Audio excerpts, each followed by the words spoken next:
I mean, I love Payam. He's a great, so funny. Yes. But he can be pretty stubborn. Because I don't even know him that well personally, but just listening to the way he like talks and argues and whatnot. So I mean, he's probably the most frustrating person to talk to. Anything strategy pretty related. resolute on his ideas. No, I shouldn't say that. There's actually worse. But yes, he is very stubborn. He believes in what he believes.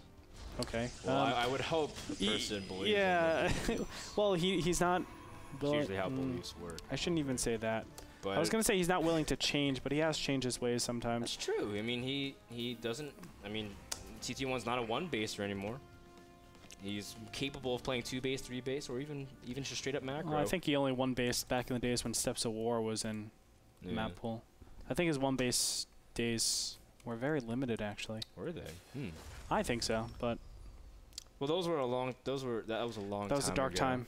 That was a dark time for that. That was dark when PuMa was still playing Brood War. PuMa, of course, our red Terran in the top left corner from Team Evil Geniuses. He is just going to open up very standard as well. You know, it is Ohana, and he does have that one-game advantage. Very good psychologically for him. Up against TT1, the blue Protoss in the bottom right. Now, TT1 is saving up a lot of minerals. No doubt going to Nexus first again. Yeah. And, of course, Ohana is a lot easier to hold your ramp. Nope. Oh, he's not. Delayed gateway and assimilator. So he's probably doing a gateway assimilator into a Nexus. Very delayed. And normally, of course, if you want to go for Nexus first, you scout after Pylon. And I just assumed TT1 was doing it, but he's yeah, normally it looks like this, but I think, I mean, I'm done. I don't know. TT1 is an anomaly. So interesting, right? He's an anomaly, man. I even thought he wasn't going to saturate his assimilator. He was going to actually... Like, straight up Nexus? No, he was going to keep everything on and then just have all the rallied probes go towards the assimilator. Look, he actually takes one off. Yeah. I mean, he's messing with me. This is so... Yeah. He's actually messing with me. This series is from Replay. So TT1, I mean, it's not like it's not by any means he can't hear us or he's not. Gretorp didn't talk to him between games. Look at this! Whoa, a Matter Pylon. TT1 just trying to be annoying and get in the way of stuff. And I guess also this Pylon does allow him to seek gas timings if there is one. But I mean, this is a very cheeky thing from TT1. We've been seeing a lot of Matter stuff today. Matter engineering bays, Matter pylons. Dude, I don't know how they became mannered because there's nothing mannered about it. I hate Manner pylons. Trust me, if you played StarCraft 1, you would hate Manner pylons. 3 Manner pylons in your base. You drop from like 100%, well, you drop like 40% efficiency. Yeah, it's pretty frustrating. But like you can see PuMa want to do the same. In fact, he was trying to deny the Nexus. TT1 does manage to drop it anyways. Now, what's interesting is that, again, TT1 is really insistent on playing macro against PuMa. And I guess it's because TT1's been showing good control across the board with his Colossus. And he's just been doing really well against all of his opponents in NASL, especially when he played against Braddock. I just remember him able to really dissect the army fantastically. TT1 also scouting with his probe and just kind of see if he can place a proxy pylon, giving him a lot of options for aggression. Again, we see a lot of 1-gate into 3-gate aggression and a lot of poke. And on Ohana, it's actually not as effective, though, because the ramp is pretty narrow. I don't think we should see some sort of 3-gate pressure. It would probably come a little bit later, seeing as he got his assimilator first. Normally, when you get your assimilator first, you give up a lot of the timings of 3 gateways when they're really, really powerful. So I don't think we'll be seeing it too soon. There is the potential to actually see it like a 6-gate or something like that, which seems more reasonable. Oh, robotics facility. Wow. Look at this. Immortals. And he's doing a sneaky Immortals, not just regular Immortals, man. Yeah, the worst kind of Immortals. Next to slimy Immortals, those are bad. Also pretty gross as well. PuMa is he's just getting up everything else at pretty standard time, going for a quick stim and his factory. Oh, this SEV will get in. This is the worst SEV possible. He's gonna think it's just standard. Yeah, it's like, oh, 3 gates. Like, is he gonna pressure me, whatnot? It's like, oh, he's got both of his gases. He's gonna choose tech soon. It's like, am I gonna see the tech? And PuMa's like, oh, he doesn't see anything. TT1. And he's got a lot of things going for him right now. Yeah. Well, a lot of the 6-gate pressure actually has to have the gateways down right now. So he sees no gateways down here. He actually sees no tech. So that should actually be a little bit of a cue to say, hey, PuMa, I need to put some more bunkers down. And he does put down an additional bunker, but I don't think that will be enough. He needs more. Now, 2 additional gateways should go down from here. There's one, there's the other. Maybe even another might go down. There it is. 3 gateways go down. And, you know, you're absolutely right, because PuMa scouted no gases 3 and 4. There has to be something suspicious on it. Correct. And that's where you actually think, okay, is my opponent actually doing a fast expansion, which is normally what you're thinking, or is he doing some sort of very, very weird build, which is what we're actually seeing. Now, remember, these have the rocks.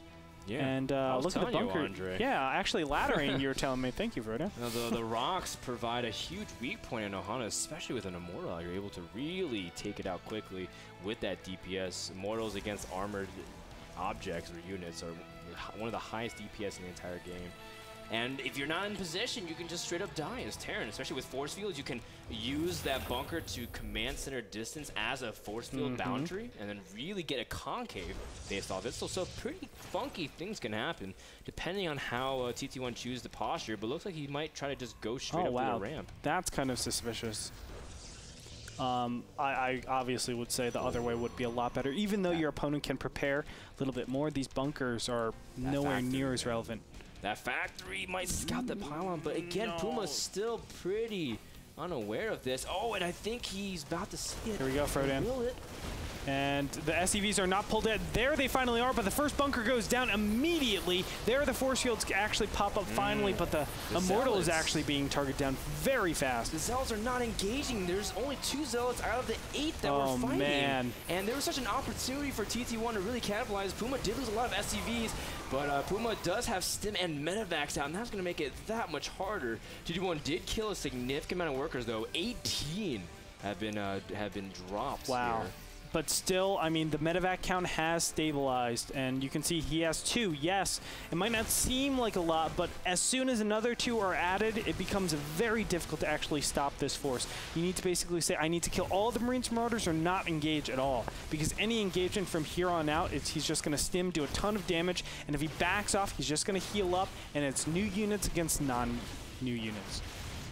TT1 is breaking the rocks, officially giving him 2 entry paths to his opponent. PuMa is just gonna play zone defense, I guess, and while macroing up units, he's getting his +1, which give him another critical upgrade. TT1 not making probes anymore, just focusing solely on production. So TT1 is really insisting on doing a crippling damage to his opponent, otherwise risk really far behind because he has no tech really to follow this up. You can see PuMa doesn't really have the SCVs in position to repair.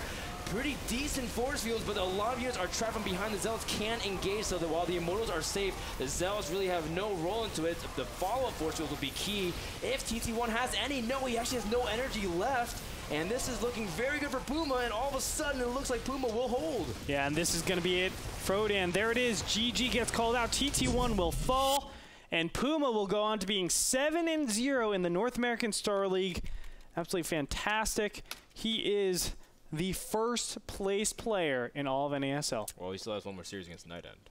That was rescheduled, so he has to go 8-0 to have a perfect season. But man, I mean, those are the kind of stuff that as Terran you get so frustrated, because again, we're talking about that distance between the command center and the bunker. How they can force field in as if the command center and the bunker acts as 2 additional force fields, and it's like that concave can set up so well, but you know, PuMa was able to just set up strong position, and it was really cool because at one point it was like he was sending his Marines forward and keep his Marauders back and snipe the sentries, and it was just really good control from PuMa. Very impressive, and I'm going to save that replay so I can watch it later. Yeah, I mean, the big thing I think was the Zealots. You said it yourself, the Zealots not engaging, being clumped up behind the Immortals, and then the Immortals being picked off without taking any Stalker damage. And normally that's a point where you can actually force your opponent back a little bit, kill a lot of SCVs, and at least snipe some of the medevacs. You need to do that. Kill the medevacs, making sure that your gateway units are still relevant. But with the medevacs around, the gateway units are significantly weaker, and because of that, he's able to just snowball an advantage. PuMa now is 7-0 with 13 points in NASL Season 3. Thank you to GameMinder, the sponsor of that game and series, the smartphone application that lets you know about upcoming NASL broadcasts.